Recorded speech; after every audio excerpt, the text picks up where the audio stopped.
Okay, so mga kapatid, tuloy-tuloy tayo dito at Brother Jared, ang second speaker sa iyong rebuttal, bro. Proceed. O ngayon mga kapatid, nakikita na natin yung sinasabi niya ako'y mahina. Totoo naman yun eh. Dahil patunay yun na pinili kami ng Diyos sa totoong iglesia ng Diyos. Sa 1.27 ng unang Korinto, sabi ni Apostol Pablo, sapagkat pinili ng Diyos ang mahihina ng sanglibutan upang hiyain ang marurunong ng sanglibutan. Kaya ngayon, nagmamataas ka, ibinababa ka. Nagpapakababa ako naman ang itinataas. Katunayan, wala kang nasagot sa mga tanong ko. Puro 10 seconds. Kaya nga may kasabihan, ang ipit sa 10 seconds kumakapit. Dahil ako, never akong nag 10 seconds sa'yo. At never kong pinalitan ng 2028 ng gawa. Sapagkat yung 2028 ng gawa na mga iglesia ng Diyos na bili ni Kristo ng kanyang sariling dugo, referado yun sa iglesyang nangalap na napunta sa Macedonia, sa Galacia, sa Corinto, sa 1:1 hanggang 2 ng unang Corinto. Kaya tinawag sa Mebe 31 ng gawa sa iglesyang Catholic o Cataholic, means universal, means Catholic Church, sa Greek 3650 at sa Greeks 2596.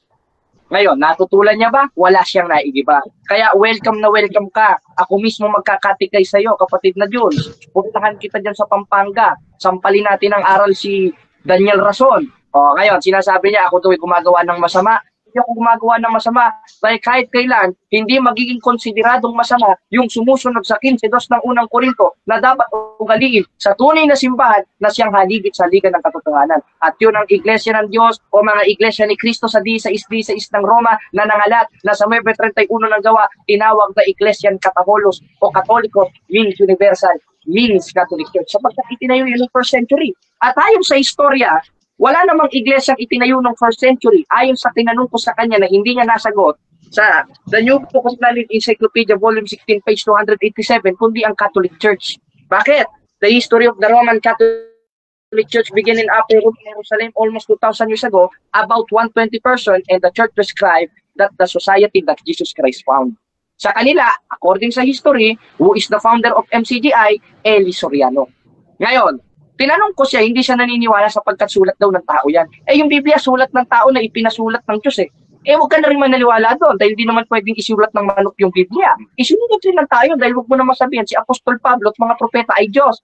Ang Diyos ang nagpasulat, ang nagsulat ay tao. Kaya kung para sa'yo, porkit isinulat ng tao, hindi mo na paniniwalaan, abay, lalabas ka kontra ka na ng Biblia. Dahil ang sabi sa 8:8 ng Job, basahin ang aklat ng kasaysayan na in New Testament sa unang Tesalonica 5:21 at 22, subukin ang lahat ng bagay, ingatan ng mabuti, layuan ng bawat anyo ng masama. At isa doon sa dapat subukin yung patotoo ng tao. Dahil mismong mga apostoles tumanggap ng patotoo ng tao. 5:9 ng unang 1, kung tinatanggap natin yung subject of the sentence na mga tumanggap, kasama si Apostol 1, natin ang patotoo ng tao, basta lalong dakila ang patotoo ng Diyos. Sa papaanong paraan? 8:8 na ho, patotoo ng Diyos yan, na basahin ang aklat ng kasaysayan.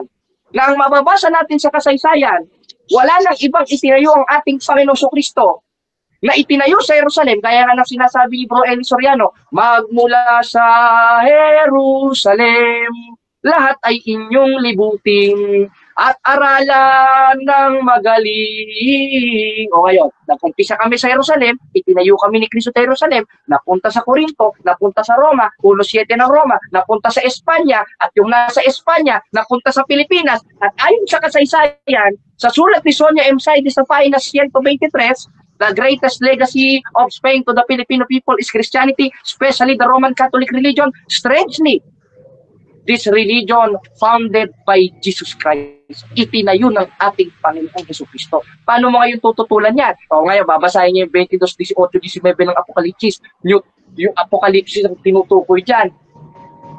Bakit? Aklat na ito. Pag sinabing aklat na ito, yung subject of the sentence, yung daladala ni Juan Evangelista na aklat ng Apokalipsis. Ngayon, babasahin niya rin yung 4:6 ng unang Korinto. Yung unang Korinto o 4:6 ng unang Korinto, ang subject of the sentence yan, in Old Testament, anak. Hindi yung buong Biblia. Sapagkat ang pangangasiwa ng mga apostol, 3:6 ng ikalawang Korinto, hindi sa titik, at kami naman ang pinamaging sapat na ministro ng bagong tipan. Hindi Old Testament. Kaya sabi niya, huwag kayong higit sa mga bagay na nasusulat saan. So, Old Testament, ay binago na yung kautusan na yan eh. 7:12 ng Hebreo eh. O ngayon, paano mo ngayon tututulan yan? 9 ng Hebreo. Ay, hindi ako makakalaban mo. Si Soriano, si Daniel Rason, at mga apostoles ang makakalaban mo. O kaya Daniel Rason, hinahamon kita ng diskusyon sa Apalit, Pampanga. Hindi yung mga miyembro mo ang inilalaban mo sa akin. Tapos sinasabi niya wala daw akong maitanong, nangangalawang. Paano ko kakalawangin? Hindi naman ako bakal. Ang kinakalawang lang bakal, hindi tao. Wala kang mababasa sa Biblia nun. Kaya tinanong ko rin siya sa 43:6 ng Isaiah. Wala naman siyang nasagot sa 43:7 ng Isaias. Bakit? Dahil ang subject of the sentence doon, yung mga nilikha ng Diyos in Old Testament, hindi nung 33 AD, gaya ng iglesia. Kaya wala akong tutol. Merong iglesia ng Diyos. Merong iglesia ng Diyos o merong iglesia ni Kristo sa isang Roma. At yun ang haligid sa liga ng katotohanan. Ang problema lang kasi sa kanya, letra por letra siya maghanap ng Biblia kakontra ng mga apostoles. Kaya may mensahe sa iyo si Mr. Eli Soriano. Pakinggan natin. Kahit nasa lubog ka ng araw, hindi mo kaya tunay na Diyos. Ikaw tunay na Diyos. Si Kristo ang... Tignan mo ha? Kasi gusto mo mabasa letra por letra. Eh, paano kung hahanapin ko rin sa'yo? Diba? Kaya, kung naghahanap ka sa akin ng letra por letra, hindi ako makakalaban mo. Si Mr. Eli Soriano makakalaban mo. Kaya may mensahe sa'yo si Mr. Eli Soriano. Nasa yung galit na galit siya. O sige, ipalabas natin dito sa screen. Ano sabi ni Bro Eli Soriano sa'yo? Sinisira. Hindi mo kailangan sila. Sila. O, kaya sira ka daw ayon kay Eli Soriano dahil kinokontra mo siya. Ngayon, mga kapatid, naigiba niya ba ang latag natin na ayon sa kasaysayan at ayon sa Biblia, yung Iglesia ng Diyos na nangalat sa 9:31 ng Gawain, tinawag na Iglesia Catholicos o Catholicos means universal, generally applied to the divine society founded by Jesus Christ. Ayon sa Royal Encyclopedia, which is the Catholic Church, hindi niya naigiba. Ipit siya ng unang cross-examination, sinasabi niya, hindi daw siya naipit doon, hinahanapan ko siya sa 11:32 ng unang Korinto at 28:19 ng Mateo na yan ay pumapatungkol sa Members Church of God International. Wala. Kaya hindi biblical, aral ng tao, 7:7 ng Marcos, bukod sa aral ng tao, wala silang autorisasyon dahil wala naman sila ng 12th century. Yan ang hirap Dahil sa Security and Exchange Commission, it is a almost 5,000 denomination named Church of God. So that is a self-proclaim. Therefore, we need a solid references and historical evidences to prove that the Church of God founded by Jesus Christ is the Catholic Church because there are a lot of sects, there are a lot of pastors name his church Church of God. So how do you know where is the true Church of God? According to history, that is the Roman Catholic Church. Kaya, moderator, ang saya ng diskusyon na ito. I-wave na natin para makapagtanong. Baka naman makapuntos tayo sa diskusyon. Okay, so dyan nagtatapos mga kapatid ang ating rebuttal ng second speaker. Dako tayo sa second cross ng ating first speaker, Brother Jules ng MCGI. Your time start now, bro. Okay, kanina gumamit ka ng Hebrew. Okay, ibabalik ko sa iyo. Daniel 12 ng Jess. Ano sa waray yung bawat tinatawag sa aking pangalan? Sagot. Saan? Moderator? Waray? Oh. Sa waray? Hindi naman ako marunong magwaray. Pabihira ka naman. Hindi ka pa.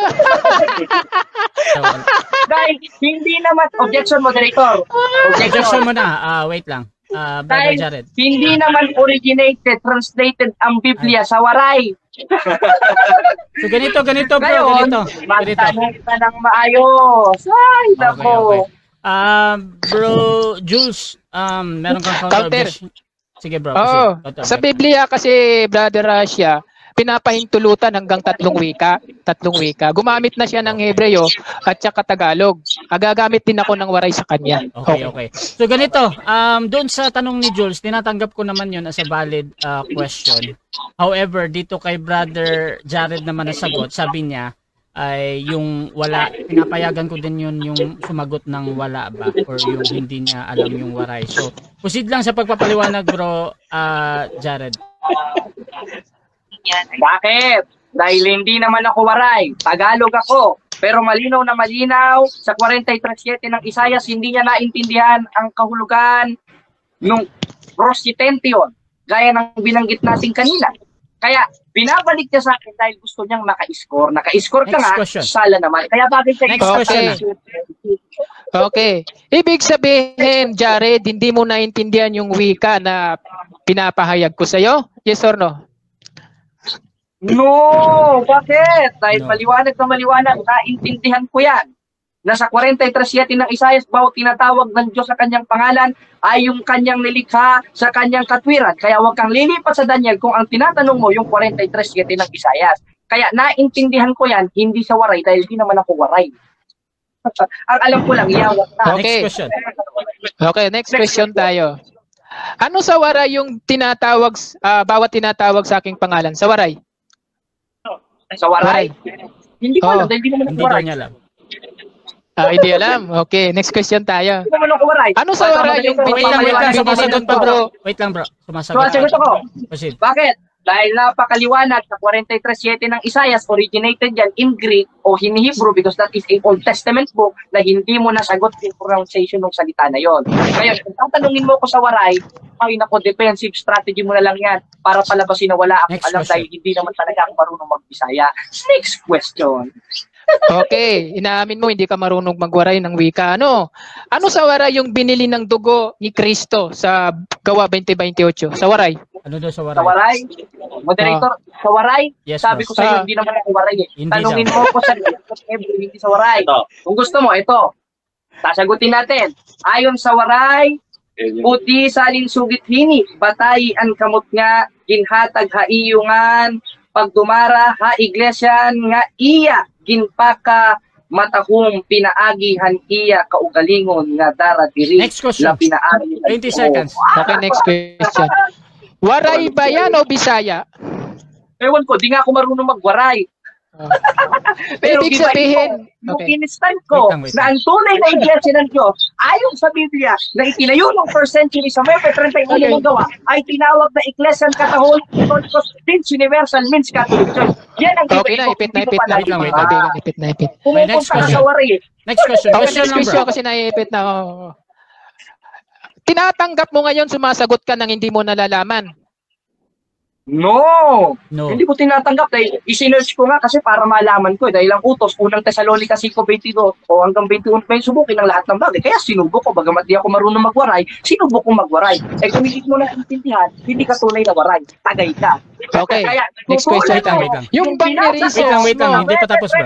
Ulo ng gawa, hindi mo natututulan. Okay. Next question. Next okay, question, yung bang 20. ni-research mo na yan, waray ba yan o Bisaya? Ang nakalagay dito, waray. Ayan, nakalagay sa yung gawa 2028, waray ang gawa 2028. Kaya malinaw na malinaw, huwag kang magmarunong sa ChatGPT dahil ito ay waray. Okay. Kaya ang tanungin mo, yung mga sinabi ko na yung Okay, next iglesia ng question. Diyos ng first century, itino ni Kristo, nangalat, kaya sa may 31 ng gawa, tinawag na Iglesia Katolika o Iglesia question. Katolika. Okay, 20 seconds. okay. Mateo 16 ng 16, ano sa Greek yun? Ano sa Sagot. Greek ang Mateo 16:16? O, basahin natin sa Greek interlineal. O, dala ko. O, Mateo 16:16. Wait lang, Ito bro. na, babasahin ko, moderator. Baka hindi ka marunong magbasa, ha? Sa 16:16 ng Mateo, ganito ang ating mababasa. Yan, Greek interlineal yan, ha? Sa Mateo 16:16, ang nakalagay, Simon Petros, Aprocaris Ipen, Sien Ho Christos, Orios, Next question. 20 seconds. Next question. Okay, next Next question. question. Okay. Okay, binasa mo yung Greek. Pwede mo bang isalin sa waray? Hindi. Pwede, hindi daw. Hindi. Okay na ako doon. Okay na, hindi niya alam. Okay. Hindi. Okay. Ano sa waray? Wait lang bro, magpapaliwanag pa daw siya. Okay, next question. Next question.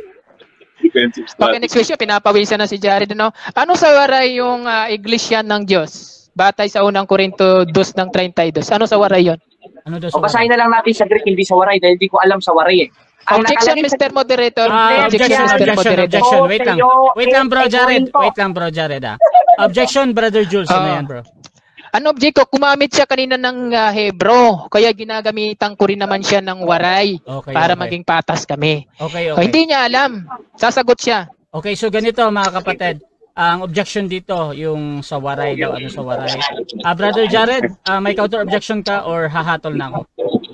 Ang counter objection ko, moderator, basahin natin sa Greek, hindi sa waray. Dahil originated, translated ang New Testament sa Greek, hindi sa waray, na ang nakalagay sa unang-unang Okay, na dos na okay, po ng Korinto, Ecclesian to, Okay, Teon, na okay. So referat, ganito, hindi bro. siya nangalat, sa Ecclesian Okay, bro, Catholos Jared, ganito, bro. Universal Youth Catholic Church. Ganito, wait lang ha, Ay, kasi nako. hahatol muna ako. Titigil Ganito, mo naman ganito ako. mga kapatid ha. Ang question naman, ano daw sa waray? At ako din, hindi ko din alam yung waray na yan, brother Jules. However, bro, ang question mo kasi is Biglang open-ended. nagwaray. Open-ended Wala na question ako naman.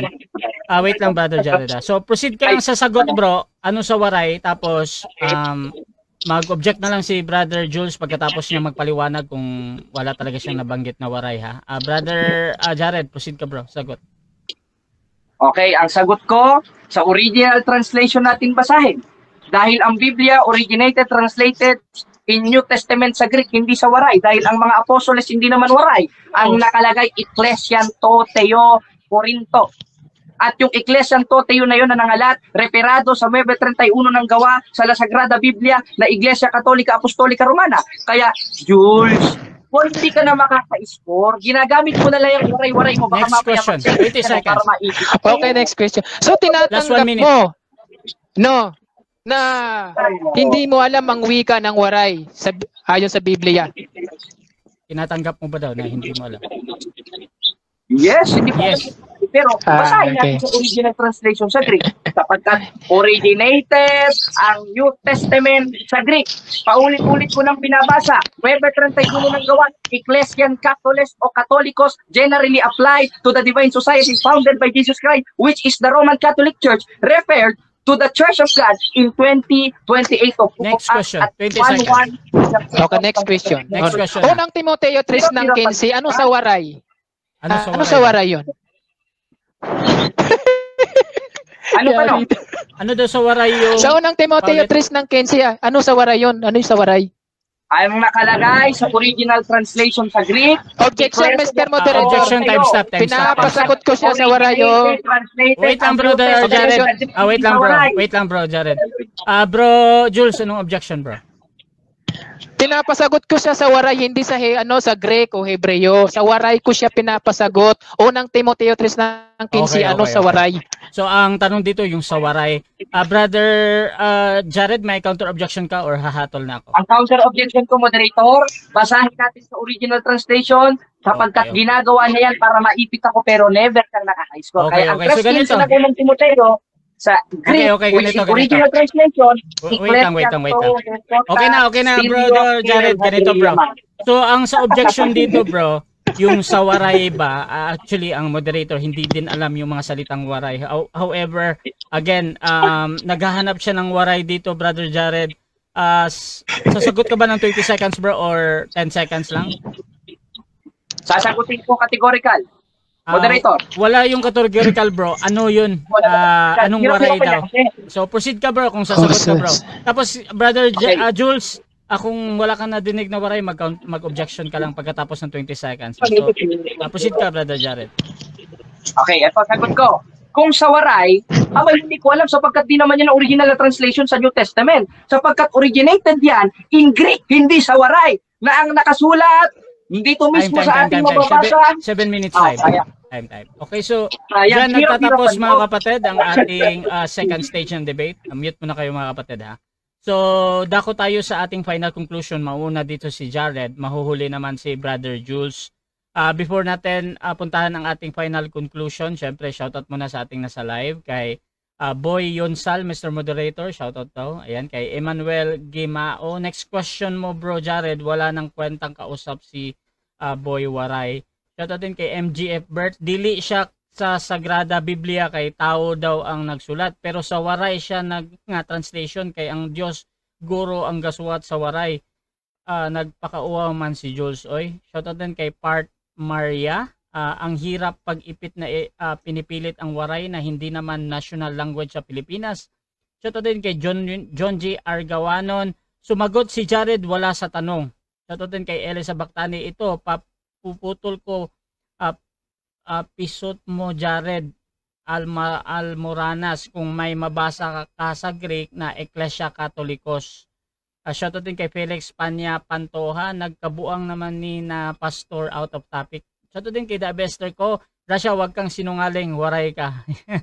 So shoutout din kay Vincent Paul Francilicio, Latin pa more kaya binalik din sa kanya ang salitang di rin niya mauunawaan. Shoutout din kay Samantha, Ignacio, ipit na ipit ka na. Herman Sotardona, nakakahiya naman tong si MCGI. Shoutout din kay Danilo Alvarez, sa Bisaya na lang. Jose Arnold Alferez, oplok na waray ito, kumakapit sa waray-waray. At shoutout din kay Vicente. Ayan. So mga kapatid, dako tayo sa final conclusion. Mauna dito si Brother Jared. Sa ating topic again na ang alin ang tunay na iglesia ng Diyos ayon sa Biblia, MCGI o Catholic Church. Brother Jared ng RCC, your time start now. Yan, nakita natin kung gaano siya naipit sa ating second cross examination, first cross examination, at wala siyang naipuntos. Maaari nakapuntos 3 points, pero sumala rin. Sapagkat out of topic na yung waray. Sapagkat ang binasa ko, yung Greek. Kaya nga meron akong dala, baka wala na ito si Daniel Rason na padadala natin sa Shopee. Ang nakalagay mismo sa Greek Tagalog, sa 1:1 hanggang 2 ng unang Korinto, ay Ecclesian Toteo. Sa 20:28 ng gawa naman, ay Ecclesian Toteo rin. Sa 3:15 ng unang Timoteo, gaya ng tinatanong niya, Ecclesian Toteo. Ngayon, tinanong niya ako sa waray.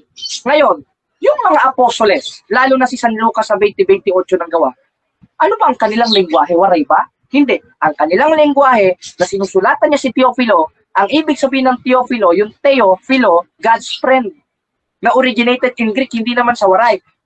Kaya niya tinatanong yung waray, alam niya sa sarili niya, hindi niya ko maiipit. Kaya salamat, kung pwede lang kamayan itong si Jules. Salamat Jules sa iyong pagkatalo. Congratulations, graduate ka na sa Impierno University. Bakit?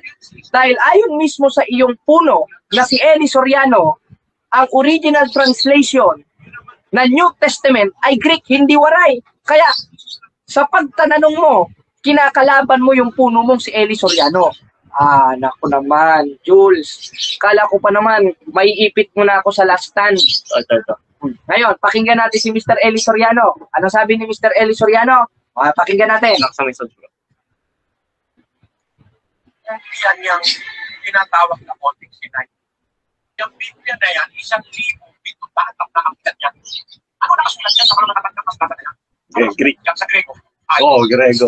Iglesia Teo. Iglesia ng Diyos. Hindi Iglesia ni Cristo. Hindi na naman Iglesia ng Panginoon. Diba? Kaya, yung talagang nakasulat sa 20:28 ng gawa, hindi waray ayon kay Eli Soriano, kundi Ecclesian Toteo. At yung Ecclesian Toteo na yon, na itinayo nung first century, na nangalat sapagkat ang utos ni Cristo sa 28:19 ng Mateo, yumaon sa bawat bansa, ay tinawag sa 9:31 ng gawa na Ecclesian Catholicos o Katolikos, means universal, means Catholic Church. At yun naman ang pinagkuhanan ng La Sagrada Biblia sa Latin. Na anong ating mababasa? Las Iglesias Católicas Apostolica Romana. At ayon naman sa Catechism of the Catholic Church 811, this is the truth, that the true Church of Christ or the Church of God is the Catholic Church. Hindi niya nagiba ang ating stand, hindi siya nagtanong sa ating stand, sapagkat malinaw na malinaw, kasaysayan ang nagsasaysay, Biblia na nagsasaysay, na ang tunay na iglesia ng Diyos o iglesia ni Kristo, ayon sa Biblia, ay ang simbahang Katoliko na itinayo ng unang siglo. Ngayon, ang hinahanap niya letra por letra, anong tawag sa kanya ni Eli Soriano? Mr. Eli Soriano, sagot. Gumamit ng Biblia. Ang Biblia may logika. Ang Biblia may sentido. Ang Biblia may konteksto. Hindi puro lahat ng katotohanan, letra por letra mababasa mo. Baga ito, mababasa mo ba si Manalo? Kaya, maliwanag na maliwanag. Anong sabi ni Mr. Eli Soriano? Hindi letra por letra. Kaya, once na maghanap ka sa akin ng letra por letra kanina, nung under cross-examination mo ko kaya sa second stand, lumalabas to na hindi ka talaga tunay na MCG. Kaya nga may kanta si Daniel Rason na, bumangon ka at iyong muling balikan. Masasayang araw sa'yo'y nagdaan. Alalahanin kung saan ka nagkulang, saan sa diskusyon na ito dahil kulang na kulang ka. Kaya Daniel Rason, hinahamon kita ng diskusyon sa Apalit, Pampanga. Yung mga miyembro mong pipitsugin ang nilalaban mo sa akin, lalo na tong si Jules, napaka-pipitsugin. Tinanong ako sa waran, hindi naman yun originated, translated in New Testament at Old Testament. Sa Old Testament ay Hebrew, in New Testament ay Greek. Yan ang assignment ko ngayon, Jules. Kaya salamat sa iyong pagkatalo at napatunayan natin sa ating second stand at sa huling stand na ang tunay na iglesia ng Diyos o iglesia toteyo sa Greek na nangalat sa Meba 31 ng gawa ay ang Iglesia Katolika na tinatawag ni Apostol Pablo na poinen et Ecclesian Catholicos means universal, means Catholic Church, hindi Members Church of God International. Kaya makapakanta na lang sana ako ng buksan natin ang kay buti ligaya, pagkakaisa sa bayang sinarantado, bayan ng Empuyan. Kaya ngayon mga kapatid, pagpasensyahan nyo na, meron rin ba? Ito, maghanap rin tayo. Ito, tayo rin mismo sa, ganito yung taktika ng Mr. Eli Soriano. Ayan, ang sabi dito sa kanilang mismong Biblia, ayan, talaga yun, no search the full found ng MCGI. Kaya napatunayan natin, panalo tayo sa diskusyon, talo ang angka ng MCGI sa diskusyon na ito. Salamat sa Diyos. Okay, so dyan nagtatapos ang final conclusion ng ating second speaker. Dako tayo sa final conclusion ng ating first speaker. Sa topic again na tunay na iglesia. Alin? Ang tunay na iglesia, ang MCGI o ang Catholic? Brother Jules ng MCGI, your time start. Okay, maraming salamat sa Diyos sa pagkakataong ito. At atin naman ngayon na titingnan kung sino yung naipit sa mga kung sino yung kulang sa kaalaman. No, itong si Jared kulang sa kaalaman. No. Sa Biblia mga kaibigan, tatlong wika pinapahintulutan ni Apostol Pablo. Pero kung maaari, isang wika lang. Ang una naming pag-uusap, nagwika kami ng Tagalog. Gumamit siya ng Latin o Grego Ngayon, kasi gumamit kami ng Tagalog at saka gumamit din siya ng Latin ba 'yon? Okay. Ang sabi ni Pablo hanggang 3 wika. Utos siya ng Pablo, utos ng Panginoong Diyos hanggang 3 wika. Kaya ginamit ko ang waray. Di ba? Utos yun ng Diyos, nakakasunod pa rin ako. Kasi hanggang 3 wika, sabi ni Pablo doon sa unang Korinto 14:27 ng 28, magsasalita sa 3 wika ang pinapayagan. Tagalog, gumamit siya ng Latin ba yun? O Hebreo? Ako naman, gumamit ako ng waray. Ang problema, hindi makasagot sa waray. Yan, ang challenge ko sa kanya, mga kaibigan, pag natalo niya ako, pupunta ako, aalis ako sa MCGI, magkakatoliko ako. Ngayon, ipinamukha niya na wala siyang alam sa Biblia. Wala naman tayo problema kung original Hebreo o Greek. Ang pinag-uusapan dito, yung 3 wika, kung pwede bang ipaintulot, no? Kung pwede bang gamitin sa ating kapanahunan. Pwede. Pinapayagan ni Apostol Pablo hanggang 3 wika. Tagalog, waray. Pwede ka mag-Greek. Ngayon, kinapos ka sa waray, sa wikang waray, kinapos ka. Nananalo ka na sana, Kaya lang kinapos ka sa waray.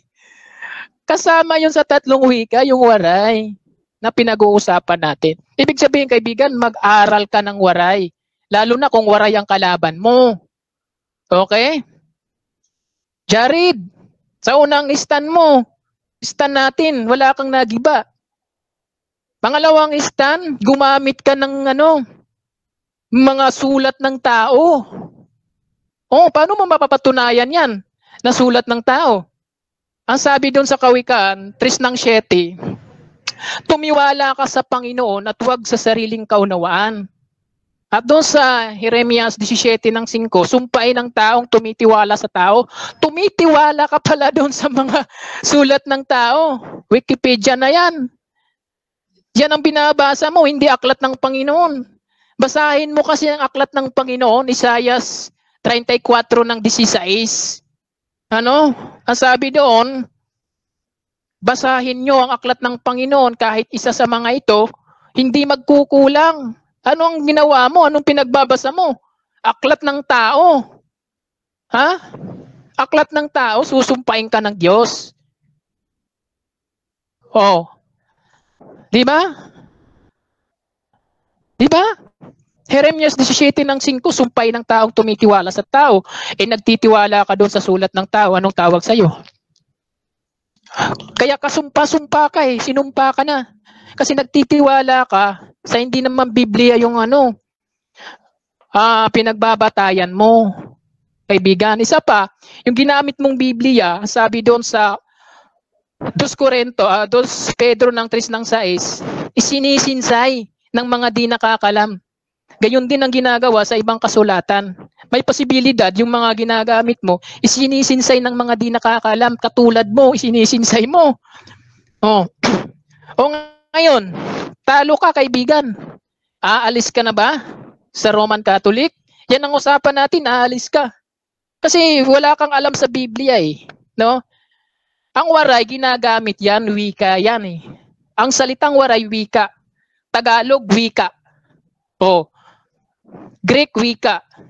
Ang pinapaintulutan ni Pablo, 3 wika. Ngayon, doon sa wika na 3, hindi mo naintindihan.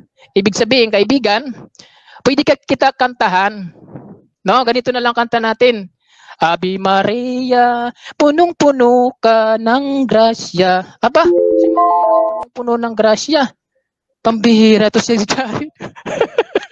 Okay, so dyan nagtatapos mga kapatid ang debate natin between MCGI and RCC. So before natin i-end yung ating live, syempre gusto ko muna kayo magpasalamat sa 100 plus live viewers natin. Meron tayong 1,200 plus na live comments. Unahin natin si Brother Jules. Bro, pasalamat lang bro. Okay, maraming salamat sa pagkakataong ito kay Jared, kay Mr. Moderator at sa mga nakikinig at mayroon kayong napupulutang aral patungkol sa MCGI at nagagalak kami na nahihayag namin ang tunay na aral. Ang aming pakikibaka mga kaibigan na hindi sa laman kundi sa espiritu. Kaya ang aming pakikibaka kay Jared ay hindi sa kanyang laman kundi doon sa nananahan sa kanya yung masamang spirit. Salamat. Brother Jared, pasalamat din bro. Yan at wait lang bro Ratchan, yung camera. Yan at salamat sa Diyos sa inyo mga kapatid, pati kay kapatid na Jules.